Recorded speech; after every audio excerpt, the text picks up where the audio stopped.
Okay, we're here for an even more rare Wednesday game. I had to shuffle some things around in my schedule, and Wednesday ended up being the day. So I'm here with my friend Dan.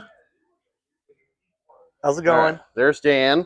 And we're going to play some 11th edition 40K. So, first thing I'm going to do is show you our missions. Now, I'm playing Pac-Bound Chaos Space Marines, and he is playing Invasion Fleet Tyranid Monster Mash.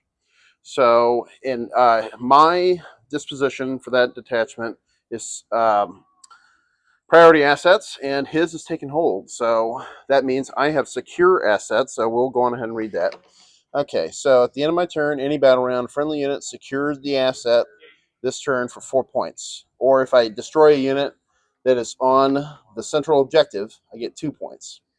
And from the second battle round onwards, I control one or more objectives, excluding my home, for 4.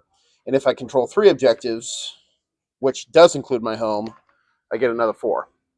The actual action starts in my shooting phase. One friendly unit within range of one objective, excluding your home. Once per turn, into your turn. If the unit controls that objective, the unit secures the asset. So do an action on an objective, not your home. Now, he's got inescapable dominion. All right.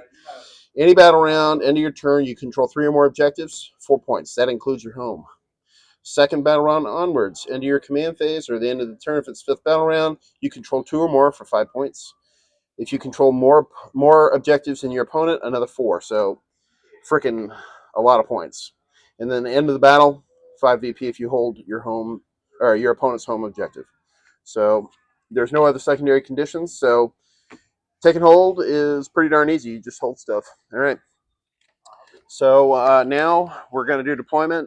We already rolled off, and naturally I lost, and he chose me to be defender. So I will start deploying, and once we're done, I'll show you the armies. Oh, here's just a brief snip of them. Here's my Chaos Space Marines. You've seen this one before, but this is my first time running this one in 11th. So this might be due for some revisions afterwards.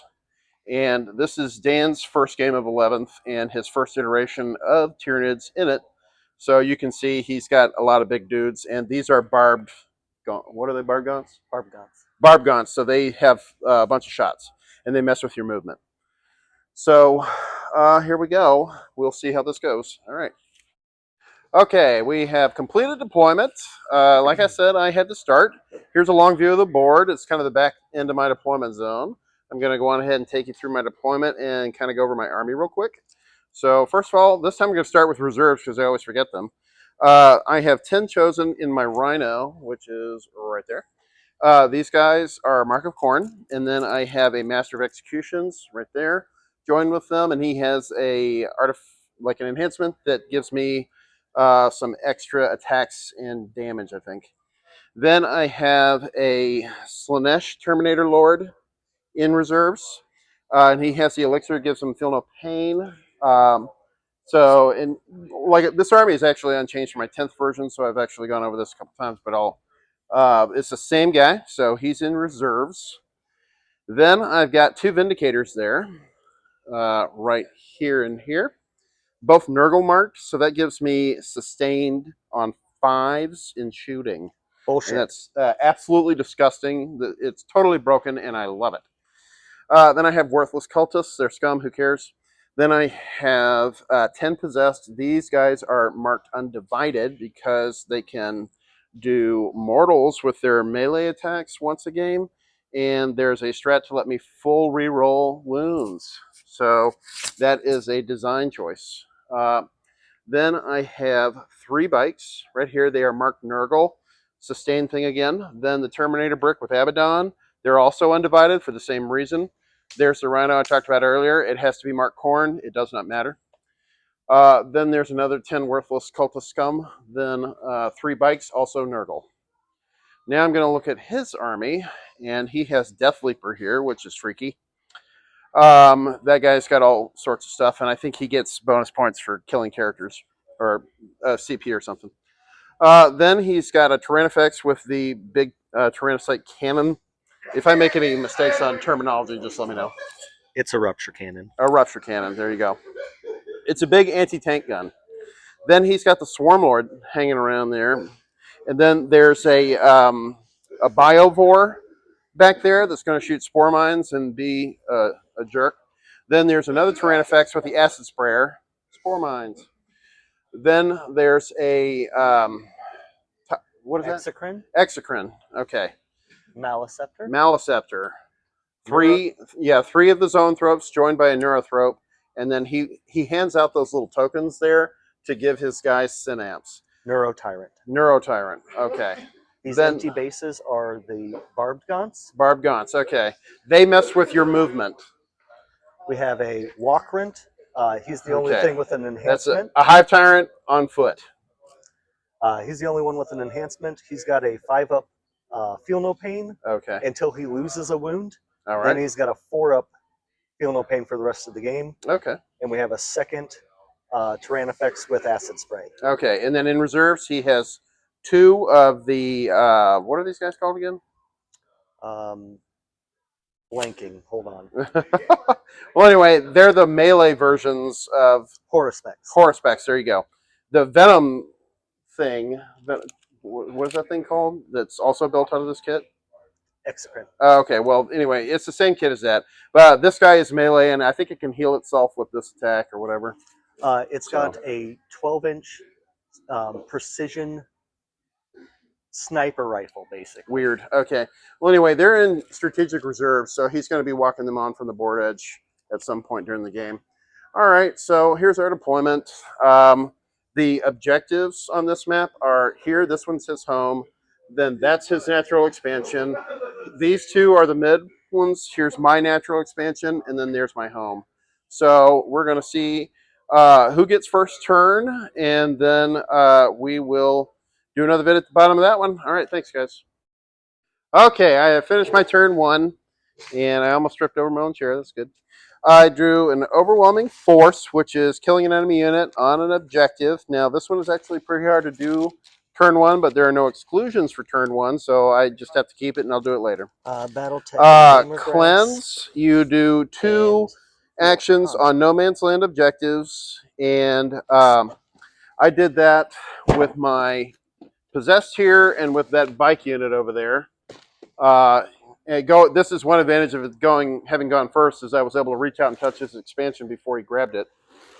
And then I did the primary mission action of secure assets with these guys. So I scored 5 points for cleanse because I got 2 objectives, and then I did secure assets for 4. So I'm sitting at 9, and then Dan will do his turn, and we'll see where we go. Got it. Thanks.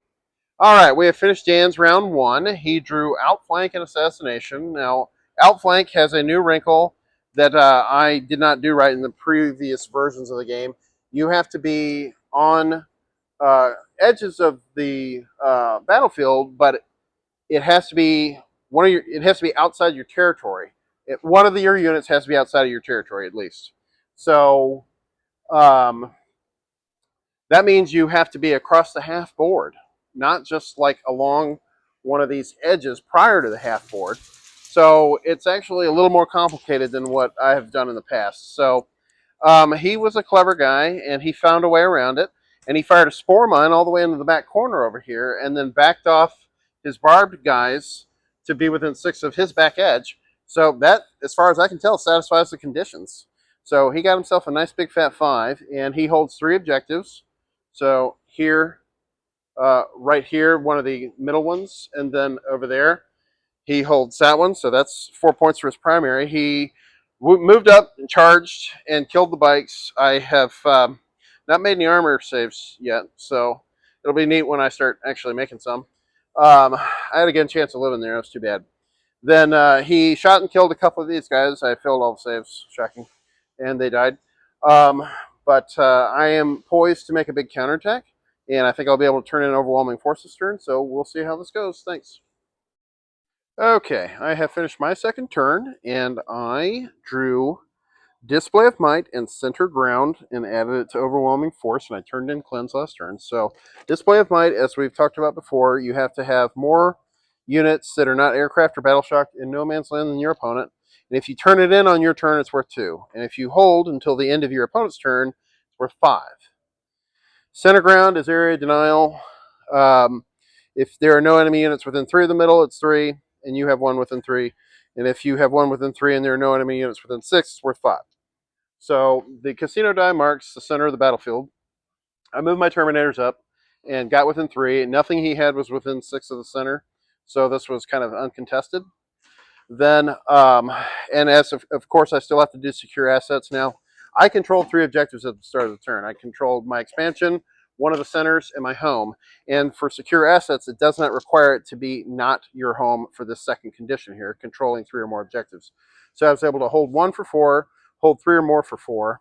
Then I did an action with my sneaky worthless cultists again for 4, and I killed a unit right here that was on the center objective for 2. So I had a big, fat, huge 14-point turn. Then I did elect to go on ahead and turn in Display of Might. He had that Hive Tyrant and one of his big Tyrannifexes over there, and I softened up the Tyrannifex so that I could get all my buffs from my Chosen into him, and I went into him and barely managed to kill him. He's pretty tough, and even with all the perks, I still just barely managed to kill him. And that got me. It helped to bring down Display of Might to a level that I could actually achieve. I did not really succeed in getting out of my deployment zone very well. All 3 of these units, the cultists, the tank, and the bikes, they're all still in my deployment zone. The same with this other tank here.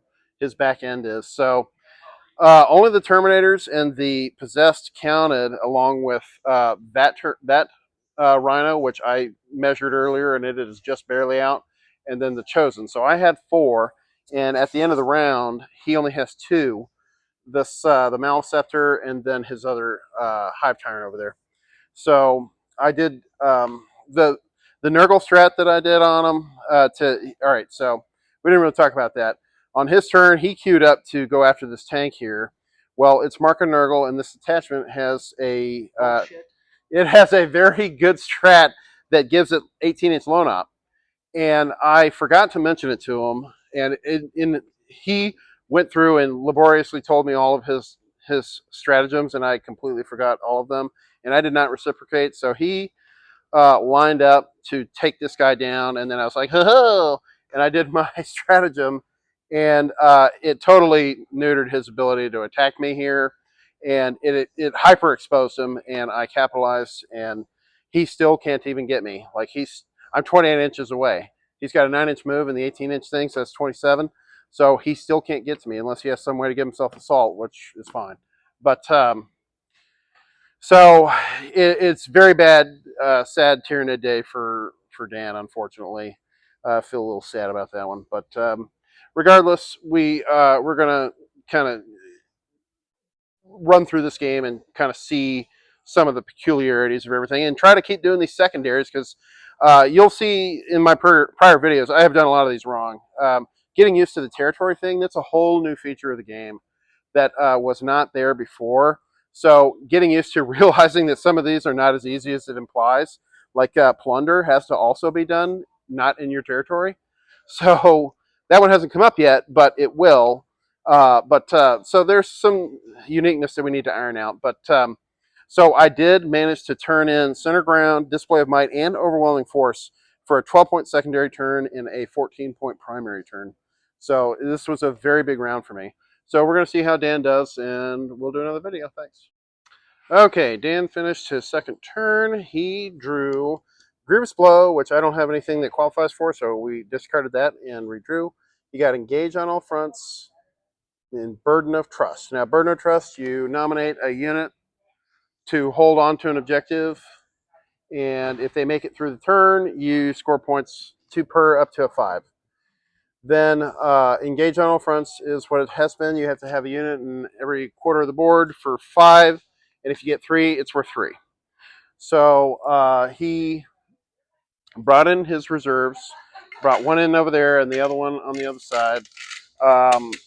He moved in and killed some of the Terminators. He shot them with the Maleceptor and the Zoanthropes and killed, I think, 2 of them. Yeah, 2. Then he failed his charge, both of his charges, unfortunately, with a 1 and with a 2 and a 4, and needed a 9 to get there. So um, that's unfortunate, but he did achieve 9 points of primary. He started out with, let's see, he had 2 or more objectives, and then he gained control of 3 or more by the end of his turn. So that was a 5 and a 4. And then he turned in, engaged on all fronts for 3. So we will do my turn and see where we're at, and then we'll do another bid. Thanks. Okay, I have finished my third turn, and I drew Secure No Man's Land and Outflank. And like we discovered earlier in the game, Outflank has a fun little foil that you can do where you can get the end of your deployment zone and the other guy's deployment zone. So I did the same thing. I moved my cultist back a little bit to be within 6 of my edge, and then I dropped in my Terminator back there to complete that condition. So then I had Secure No Man's Land. Now that one was basically automatic because I already had 2 No Man's Land objectives pretty well controlled. So it was just completing the turn while still on them. Easy enough.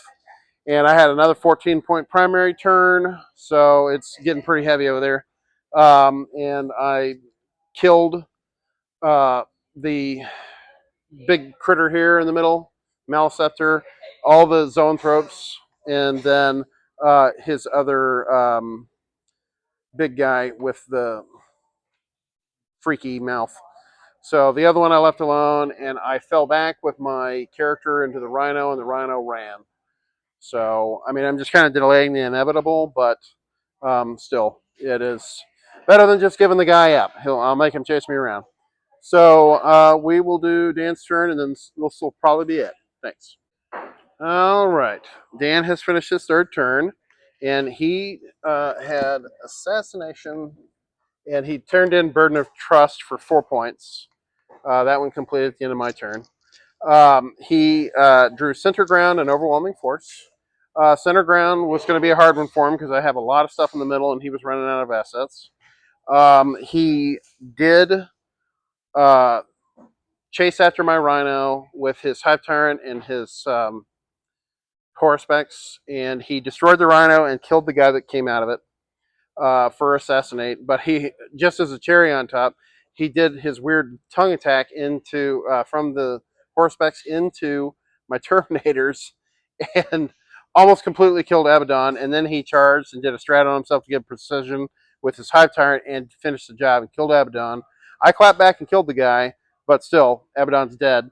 And I we continued our combat here. I did a little bit of damage to him. He didn't do anything to me. I used my strat to reroll there, which is why these guys didn't do more. But he also saved pretty well because they're only AP1, so if they're not doing mortals, they're not really doing much damage. They're better into other things, but the mortals will allow them to really pop off against something big, and that's how I killed the other Horsepex that was here. So yeah, he did succeed with Assassinate, and we went on ahead and called it after this one. So the final is 69-49. So Chaos emerges victorious. All right, I'll do a little paint video to show off the armies, to show off the Chaos Army, and then we'll wrap it up. Thanks, everybody. Okay, game's wrapped up, and this is my Chaos Army. I just wanted to show it off again. You've seen it before, but I want to show it again. So here's my Possessed. They're a very fun, hard-hitting unit. They have a once-a-game ability that lets me do mortals on 6s. And with Undivided, they can re-roll that, so that's a very good combo. Then I have 10 Khorne Chosen here with a Master of Executions and a Rhino. This is the unit that I might dump. I was thinking about possibly moving Abaddon to them, but then they would have to become Undivided as well. And there's nothing inherently wrong with that, but and it is a way to get another hard unit on the board. So I'll have to think about it. But they're the ones that are up for the cut, I think. Then I have 2 Nurgle Bike units, 2 of the Cultist units, red and black. My Slanesh Terminator Lord, who has continued to do exactly what I needed him to. My 2 Vindicators, who I absolutely love in this list. They're absurdly broken. Then my big Tin Man Terminator brick, which I love, and Abaddon, who is awesome. I really, really love this model, and I worked very hard on it to make him look cool. I'm gonna pick him up here. Look at that sword, pretty sick. And then his face. It's very good. It's my Terminator champion. Neat looking face. So anyway, it's a fun army. It's very good. I think there's a few tweaks I need to make in order to get my units to be a little bit tougher, especially the Chosen. But I think this army is almost exactly where I want it. So, all right. Thanks for watching, everybody.